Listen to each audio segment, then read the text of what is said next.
রংপুর নগরীর মাছুয়াপাড়ায় একই পরিবারের 4 জনের লাশ উদ্ধারের ঘটনায় তীব্র চাঞ্চল্যের সৃষ্টি হয়েছে। নিহতদের শ্বাসরোধে হত্যা করা হয়েছে বলে প্রাথমিকভাবে ধারণা করছে পুলিশ। নিহতরা হলেন রংপুর জিলা স্কুলের সাবেক শিক্ষক গণপতি চক্রবর্তী, তার স্ত্রী প্রীতিলতা চক্রবর্তী, ছেলে প্রিয়ম চক্রবর্তী এবং মেয়ে আগামী চক্রবর্তী। সদ্য নির্মাণাধীন দোতলা এই বাড়িতে সম্প্রতি তারা বসবাস শুরু করেছিলেন। শনিবার রাতে স্বজনরা বাড়ি থেকে কোনো সাড়া শব্দ না পেয়ে খবর দিলে পুলিশ ও ফায়ার সার্ভিস এসে দরজা ভেঙে ভেতরে প্রবেশ করে। পুলিশ জানায়, গণপতি চক্রবর্তীর স্ত্রী ও মেয়ের লাশ পাওয়া যায় ছাদের সিঁড়িতে।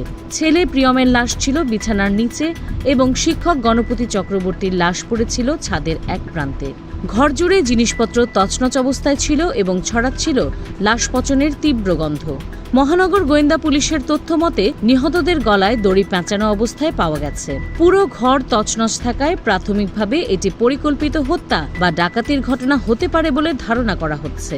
খবর পেয়ে রাতেই সিআইডির ক্রাইম সিন ইউনিট সহ আইন শৃঙ্খলা বাহিনীর একাধিক দল ঘটনাস্থলে পৌঁছায়। চাঞ্চল্যকর এই 4 খুনের রহস্য উদ্ঘাটনে তদন্ত শুরু করেছে পুলিশ। নিউজ ডেস্ক, খোলা কাগজ, ঢাকা।